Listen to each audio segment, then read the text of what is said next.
Good morning. My name is Stephen Crow. This is FTH. Pull it back up. FTH 212-51915. The Striker Fired course. This is assignment 2. It's March 31st, and this is the PSA Dagger. It is safe with a visual and physical inspection. No magazine. I've got a couple of empties over here. Empty. And then I've got one filled with the snap caps provided by school. Pretty easy assembly. There were a couple of parts that I boogered up. Well, really just one.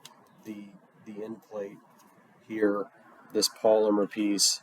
I've got an aluminum one, or steel, I think it's aluminum, on the way to replace it just because I marred a line in it trying to get it lined up correctly. And really, I guess that was it. There was a couple of other tedious parts, but nothing, too complicated. To make this a safe install, I made sure there was no ammunition around, and I did it in the garage away from everyone else at my, my workbench. The tools I used were pretty simple: flathead screwdriver for the magazine release spring. The roll pins, I used roll pin punches. The sight, I used a brass punch. I used a Allen key for the set screw on the rear sight.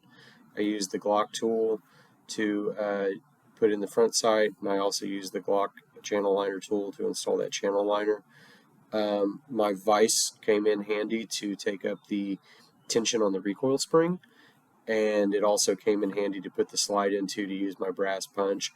Coincidentally enough, I just ordered a slide, a rear sight installer for, it's a universal one, 1911, semi-auto, striker fired. It does everything, so that'll be on the way soon. So that covered safety and tools. I would say I'm ready to take on another one of these projects. This was, it was completely disassembled further than I've ever messed with the Glock variant, but, it wasn't difficult. There were just some things that you want to take your time on.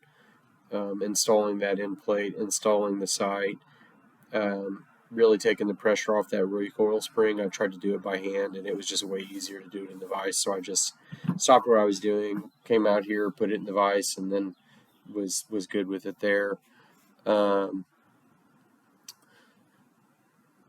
Function check on this real quick. Go ahead and make sure I'm back in frame. There we go.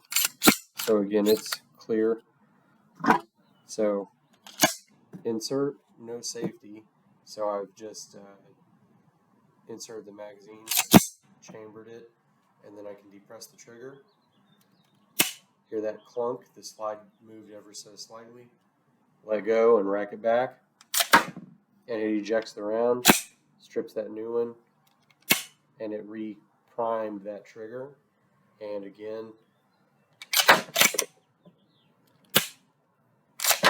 so it's been working perfect every time. I'll go ahead and drop that mag. It's been working perfect every time, leaving little indents on the rounds. So that covers all of the the safety and how I put it together. I do not have a rod for barrel twist rate, but I will talk about